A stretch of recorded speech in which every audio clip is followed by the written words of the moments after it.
નમસ્કાર, આપ જોઈ રહ્યા છો ઇન્ડિયા ટીવી 365 ન્યૂઝ ચેનલ। જૂન 2024ના રોજ ભારત રક્ષા મંચના 15મા સ્થાપના દિવસની ઉજવણી રાજભવન પાસે સર્કિટ હાઉસ ગાંધીનગર ખાતે કરવામાં આવી। આ પ્રસંગે 150થી વધુ કાર્યકર્તાઓ ઉપસ્થિત રહ્યા હતા। આ કાર્યક્રમમાં મુખ્ય મહેમાન ગાંધીનગર મહાનગરપાલિકાના મેયર મીરાબેન યોગેશભાઈ પટેલ, ગાંધીનગર ઉત્તરના ધારાસભ્ય રીટાબેન કેતનભાઈ પટેલ, ગાંધીનગર મહાનગરપાલિકાના ડેપ્યુટી મેયર નટુજી ઠાકોર, ગાંધીનગર મહાનગરપાલિકાના સ્ટેન્ડિંગ કમિટીના ચેરમેન ગોરાખભાઈ વ્યાસ, ભારત રક્ષા મંચના રાષ્ટ્રીય ઉપાધ્યક્ષ અને પશ્ચિમ ક્ષેત્રના સંગઠન પ્રમુખ લક્ષ્મીનારાયણ શર્મા, ભારત રક્ષા મંચના ગુજરાતના પ્રાંતના પ્રમુખ ઇલેવાન ઠાકર, સુપ્રસિદ્ધ ગાયક કલાકાર લલિતભાઈ દવે, ઇતિહાસ પરિષદના હસમુખભાઈ જોશી અને સોલંકીભાઈની વિશેષ ઉપસ્થિત રહી હતી। આ પ્રસંગે રાષ્ટ્રીય ઉપાધ્યક્ષ લક્ષ્મીનારાયણ શર્માએ ઉપસ્થિત કાર્યકર્તાઓને ભારત મંચનો પરિચય આપતા કહ્યું કે ભારતને વિશ્વની મહાસત્તા, વિશ્વગુરુ બનાવવા માટે હિન્દુ સમાજે સંગઠિત થવું પડશે, તો જ આજે ભારતના વ્યાપ્ત તમામ પ્રકારની સમસ્યાઓ દૂર થશે। વધુમાં કહ્યું કે ભારત રક્ષા મંચ છેલ્લા 15 વર્ષથી દેશના તમામ રાજ્યોમાં વિવિધ ક્ષેત્રોમાં સક્રિય રીતે કામ કરી રહ્યું છે, જેના તે ઉદ્દેશ્યો, કાર્યો અને કાર્યક્રમોને લઈ સંગઠનનો વ્યાપ વધારી રહ્યું છે।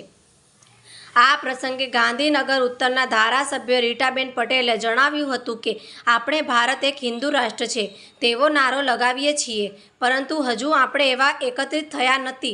હાલની લોકસભાની ચૂંટણીમાં આપણે આપણા 500 વર્ષના સંઘ પછી રામલલ્લાની બિરાજમાન કરાયા તે અયોધ્યા નગરીમાં આપણે હારી ગયા છીએ। આપણી સંગઠિતતા ઉપર મોટો સવાલ ઊભો કરે છે।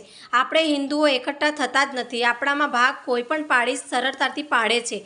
એક ચિંતાનો વિષય છે। માટે મારું શું અને મારું શું તેની આગળ આપણે આપણા રાષ્ટ્ર વિશે વિચારવું જોઈએ। ત્યારે હિન્દુઓની સંખ્યા ઘટી રહી છે અને મુસ્લિમોની જનસંખ્યા ખૂબ વધી રહી છે। એક સમય એવો આવશે કે હિન્દુઓ અને મુસ્લિમોની સંખ્યા એક જેટલી થશે।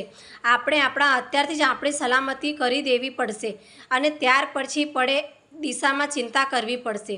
ગાંધીનગર મહાનગરપાલિકાના મેયર મીરાબેન પટેલે ભારત રક્ષા મંચના 15મા સ્થાપના દિવસની ખૂબ શુભેચ્છાઓ પાઠવી હતી।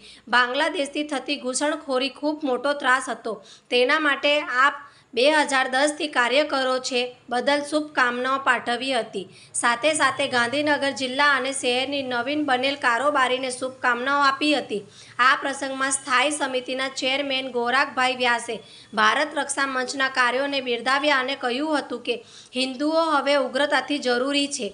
ગોરાખભાઈએ ભારત રક્ષા મંચના કાર્યકર્તાઓને ગમે ત્યાંથી એમની જરૂર હોય ત્યારે પોતે રક્ષા મંચ જોડે ઊભા છે। ત્યારબાદ ગાંધીનગર પ્રબુદ્ધ અને ઇતિહાસ પરિષદ સાથે જોડાયેલ હસમુખભાઈ જોશી અને સોલંકી સાહેબે પોતાના વ્યક્તિત્વ આપ્યા।